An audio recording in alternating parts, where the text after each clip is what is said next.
Hola mis amigos and possible amigas, my name is Taffrey16, and after a 6-week hiatus, welcome back to another episode of Reading Your Comments, episode 227. It is Sunday, or maybe Saturday if you're watching this early on Patreon. For those who don't know, the Patrons have the option to watch these, as well as the reaction videos up to a day early, sometimes more, a lot more at the moment. I'm really ahead on reaction videos at the moment, so if you want to watch basically almost every reaction video coming out in this coming week, you can right now on Patreon. I think I got it uploaded up until this Thursday or maybe this Friday. So I'm really ahead.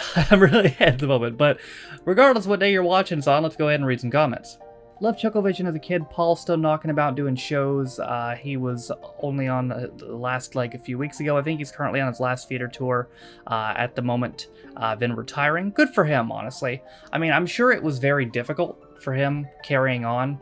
You know, I mean, not only obviously losing his brother, I mean, that goes without saying, but, you know, losing the other half of a double act. I imagine, you know, usually with a double act as close-knit as that, when one's done, the other is. But I commend him for powering through and continuing on with his career. If you ever want to react to a season of Chucklevision, I recommend season 14. Most seasons are just random episodes. Season 14 actually had a story that progressed throughout the season. Really? Okay, well that actually is interesting. So they had a whole linear thing going on. Yeah, I might check that out. Okay, so Paul sleeps in his clothes for some reason. Hey, maybe it was cold, man. You don't know. This brought back so many happy childhood memories. I remember loving this show as a kid. Thank you for this reaction. Now, seeing this comment without context, you probably figured, oh, okay, this was on Chucklevision. It was not. It was on Grizzly Tales for Gruesome Kids. I'm going to pair these two comments together. Grizzly Tales would make a great Halloween series. I used to watch this a lot as a kid. Not sure if I found it fun exactly, but it's definitely interesting. 2 episodes that stood out in my memory were Spaghetti Men and Superstitious Nonsense. And then also Grandmother's Footsteps is probably my recommendation for a standout episode, but there's at least 10 episodes that are very unique. Again, these are really short. They're like 10 minutes of pop. I can clearly put them on YouTube. I don't know how available every episode is. I'd have to do deep diving a little bit, but I'm down to just put a lot more in a video and do some more before the month is out. Great video. Here's some recommendations. My Parents Are Aliens, Bernard's Watch, Art Attack, Inglebenji, Merlin the Magical Puppy, Megan Mogg, The Worst Witch, Rosie and Jim, Rainbow, and Sudi. I've actually gotten a couple recommendations for The Worst Witch. Might look at that one.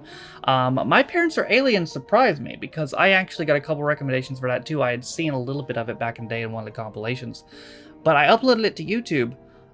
It is now blocked worldwide on YouTube. Surprisingly, I guess the copyright changed or something. But yeah, if we do that, that's not happening on YouTube, surprisingly.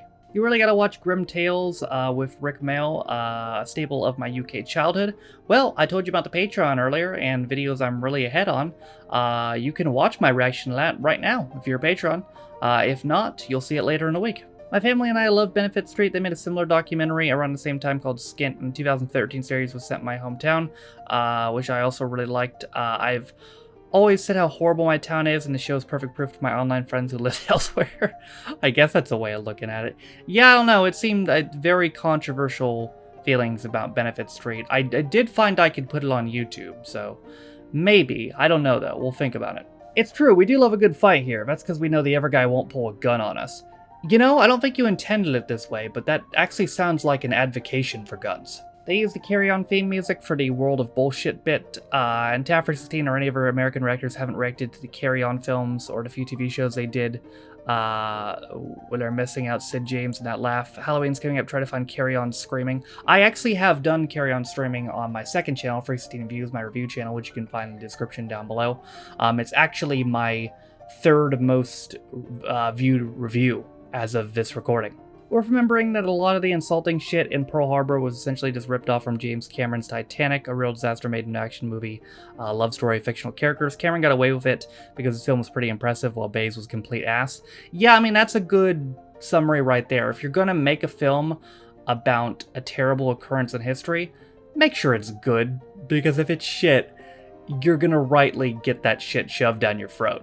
Been a while since I've watched you. Have you lost weight, dude? You look so thin now. I appreciate that. And yeah, I mean, I didn't really notice it much myself until I went back and saw a video from 2020. Like, look up a video I did in 2020 and compare my face in that video to my face now. If you look at the 2020 video, it looks like I got stung by bees. Like, that's how... that's how inflated my face is compared to now. So, yeah, I do appreciate that. Along with Olivia Colman, Oscar winner, another of the secondary sketch actors is James Bachman, who voiced Stede Bonnet in Assassin's Creed 4 Black Flag. I love that game. That's my favorite Assassin's Creed game. The new one just came out, and apparently it got pretty good reviews. I still need to get through a couple more to get to it, though. I'm stuck on Syndicate right now, mainly because I don't want to play it because it's ass. The blackface thing really did happen. An Australian show news had some t-shirt on it. He was making a protest by wearing a KKK outfit and then took it off and he was in blackface. I don't think he had any ill will. He just seemed confused. Not so sure about that, but I have tried looking for the clip, but there are so many times where I didn't want to do a search for the KKK. You know, a minor thing I gotta take from this, and I don't mean to shit on you or anything, and you know, if you feel that way, I apologize, but I've noticed this is an increasing thing on the internet. Censoring certain words just because they're bad things is kind of weird. Like, you can spell out KKK, dude. You know, like if it's a racial or a homophobic slur, that's one thing. But like if it's just a bad thing, I don't get the censor with that. That's never. I've seen that so much in the internet, and it doesn't make any fucking sense to me. The Sir Digby Chicken Caesar theme music from Mitchell & Webb was originally used for an old BBC radio play called Dick Barton Special Agent. Yeah, I found that out after I got a copyright claim for the music, and that's what it was listed as. What has happened to reading your comments? Only God knows. Alright y'all, so if you've made it to this point in the video, announcement about this series going forward. This video will be a little bit shorter because I decided to just pull comments from the videos from the month of October thus far. The videos where I pulled comments from were as follows: Chucklevision Spooky Special, Grizzly's Tales for Gruesome Kids, Charlie Brooker's Weekly Wipe 7, Great Movie Mistakes 2, That Mitchell Webb Look 3, and actually, yeah, that's it to this point. I'm recording this before the Art of Tech video comes out. Starting now, in an effort to make these a little bit longer, reading your comments will be every 2 weeks. So I'll probably put this in the pinned comment as well, if I remember. But yeah, so there won't be one next week, but there will be the week after, basically. So in an effort to make these longer, these will be every 2 weeks going forward. But that is it for this episode of Reading Your Comments. I hope you guys enjoyed it. Thank you guys for watching. If you liked the video, be sure to leave it a like. If you didn't like it, don't. If you want to follow any of my social media links, they're all in the video description down below, as well as names of all my patrons. If you didn't know, you can be Patreon on me for as little as $1 or £1, and you get access to direction videos, as well as reading comments a day early, sometimes more. Again, at the moment, a lot more. With all that being said, though, my name is Taffy16. It's been my episode 227 of Reading Your Comments. I'll see you guys next time. Bye.